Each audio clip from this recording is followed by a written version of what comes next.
Hello friends, स्वागत है आप सभी का एक बार फिर से मेरे यूट्यूब चैनल कहानियों का सफ़र में। आज मैं आपके लिए एक नई कहानी लेकर आई हूँ। एक बार नारद मुनि को अपनी भक्ति पर बहुत घमंड हो गया था। ये बात भगवान विष्णु समझ गए थे और उन्होंने एक दिन नारद मुनि से कहा कि मेरा सबसे प्रिय भक्त एक किसान है।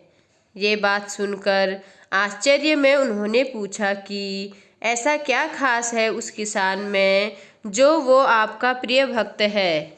विष्णु भगवान ने नारद जी को पूरा दिन किसान के साथ बिताकर आने के लिए कहा। नारद जी उसके पास गए और देखा कि किसान ने सुबह उठकर गायों का दूध निकाला और उठकर भगवान का नाम लिया।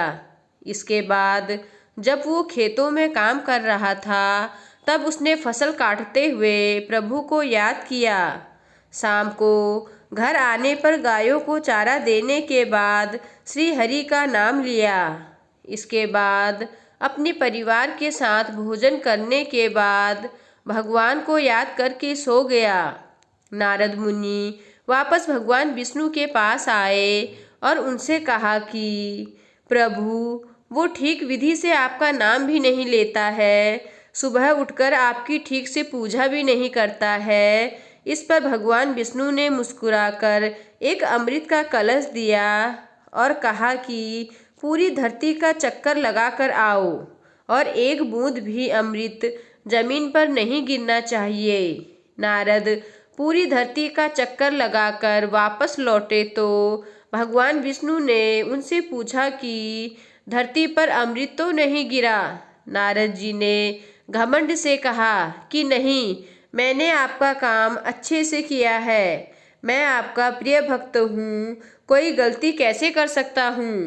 भगवान विष्णु ने मुस्कुराकर कहा कि आज तुमने मेरा नाम कितनी बार लिया या मुझे कितनी बार याद किया। इस पर नारद जी ने कहा कि आपने मुझे कलश का ध्यान रखने को कहा था, इस कारण से मैं आज उसी में व्यस्त रहा, इसी कारण से मैं आपका नाम नहीं ले पाया।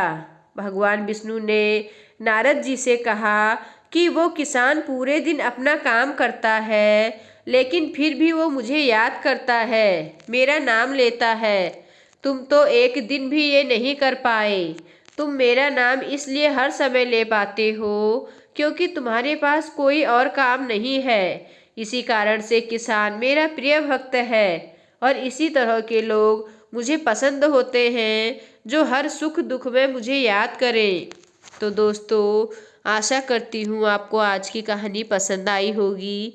अगर आपको कहानी पसंद आई हो तो मेरे चैनल को सब्सक्राइब कीजिए और लाइक कीजिए और मुझे कमेंट कर ज़रूर बताएं। धन्यवाद।